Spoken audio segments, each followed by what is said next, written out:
Hello everyone, welcome back to my channel. So today I am going to talk about face and the name of facial muscles.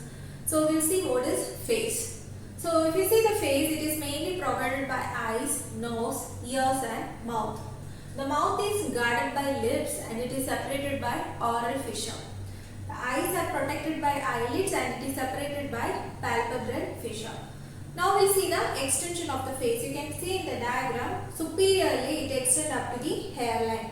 Okay. Inferiorly it extends up to the chin and base of the mandible. So this is the base of the mandible, this is the chin. Okay. On each side it is related to the auricle. So that is about the extension of the face. That is superiorly to the hairline, inferiorly to the chin and base of the mandible. On each side it is related to the auricle. So here you can see the forehead, which is common for both scalp as well as face. Now we'll see the layers of the face. First one, you can see the skin. Deep to the skin, that is the superficial fascia and its content. Deep to that, the deep fascia, which is absent in the face, but except in the parotid gland, which is covered by parotid fascia, and the buccinata muscle, which is covered by buccopharyngeal fascia. Now we see the skin. If you see the facial skin, it is very vascular. The least vascularity make the skin blush and blanch. You can see the glow in the face. The wounds of the face, it bleed profusely but it heals rapidly. That's why the plastic surgery gives excellent result on the face. Next one, that is about the sebaceous and sweat gland. The facial skin mainly consists of large amount of sebaceous and sweat gland. The sebaceous gland, it produces oily secretion which causes acne in young adults. But the sweat gland helps for the temperature regulation. The sebaceous gland is not under control of nerve. It is under control of the sex hormones. Third one, that is about the laxity of the skin. The laxity of the greater part of the skin that leads to rapid spread of edema. That means the renal edema first appears in the face and eyelids before it spread to other part of body. The boils which is present in the nose and ears are highly painful because the fixity of the skin to the underlying cartilage. And when you see the skin of the face, which is very thick and elastic, why? Because the facial muscles are inserted into the skin. That's why it is appearing thick and elastic. That is about the skin. Now moving on to the superficial fascia and the content. The main content of the superficial fascia, that is the facial muscle, which is inserted into the skin. The next one you can see, that is the vessels and nerves, which is supplying the facial muscle as well as the skin. Then the important one, that is about the fat. The fat is absent in the eyelids and it is well prominent in the cheeks, which is forming the buccal pad of fat. So that is about the superficial fascia and the contents. Deep to that, there is a deep fascia which is absent in the face except at the parotid gland, which is covered by a fascia which is called as parotid fascia, and the buccinator muscle, which is covered by buccopharyngeal fascia.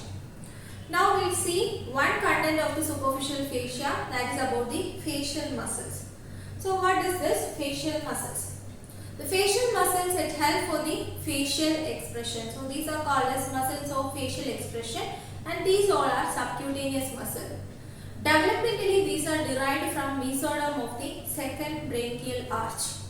Since it is derived from mesoderm of second branchial arch, it is mainly supplied by nerve of second arch, which is called as the facial nerve. Morphologically, these are derived from panniculus carnosus. It is a subcutaneous sheath of muscle which you can see in some animals. Then functionally, they act as regulators around three openings, that is around the nostrils, orbital opening and the oral opening. Okay, so around this opening it acts as a regulators. It acts as sphincters and dilators. The sphincters usually arranged circularly, where dilators it is arranged radially.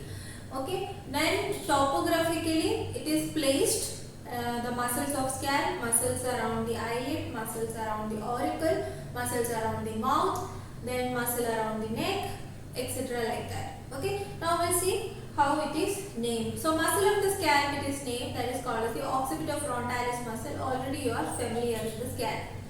The second one, that is the muscles of auricle. So we will see the auricular muscles.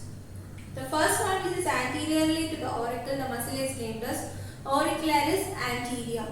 A muscle which is superiorly placed, that is called as auricularis superior. Posteriorly placed, which is called as auricularis posterior. So the muscle of auricularis anterior, auricularis superior and auricularis posterior.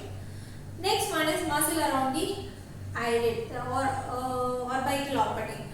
So orbital opening, the first circular muscle which you can see, that is called as orbicularis oculi.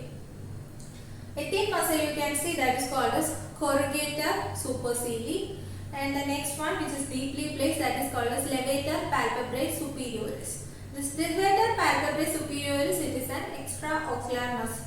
Okay, so that is about the muscles of around the eyelid. So muscle around the eyelid is three muscles, that is auricularis oculi, orbicularis oculi, corrugator supercilii and levator palpebrae superioris. Now muscle around the nose. Muscle around the nose, the first muscle which you can see, that is called as procerus. So the arrow which is showing the muscle is procerus. The second one is called as compressor naris. The arrow you can see that is showing, that is the compressor naris. The next one, that is called as the dilator naris. The leveled portion, that is called as dilator naris. And the last one which is called as depressor septum. So the muscles on the nose, once again I will say, first one, that is procerus, compressor naris, dilator naris and depressor septum. Next one, muscle around the mouth. Muscle around the mouth, the circular muscle which you can see around the lips, that is called as orbicularis oris. And another one which is the buccinator muscle. Okay. Next to the nose, the muscle which you can see, that is called as levator labii superioris aliquo nasi. Levator means elevation. Okay. So the muscle is called as levator labii superioris aliquo nasi. Lateral to that, the muscle is called as levator labii superioris. Next to levator labii superioris, the muscle is called as zygomaticus minor. Just deep to the zygomaticus minor, another muscle which is called as levator angulae oris. Next to the levator angulae oris, the muscle is called as zygomaticus major. Okay. Then towards the lower lip, the first muscle, that is called as the depressor angulae oris.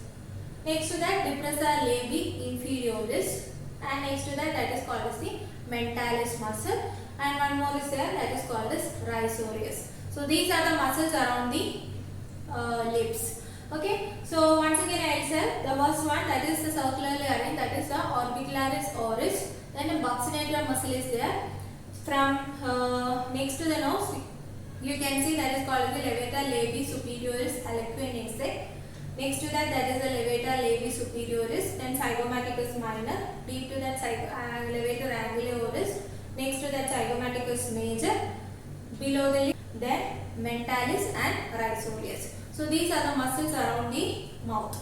Okay. The next one, muscle on the neck, that is called as platysma muscle. So these are about the name of muscles in the face. Okay, so in the next topic I will be talking about the important muscles: origin, insertion, nerve supply and action. Okay, so that's all about today's video, and thank you so much.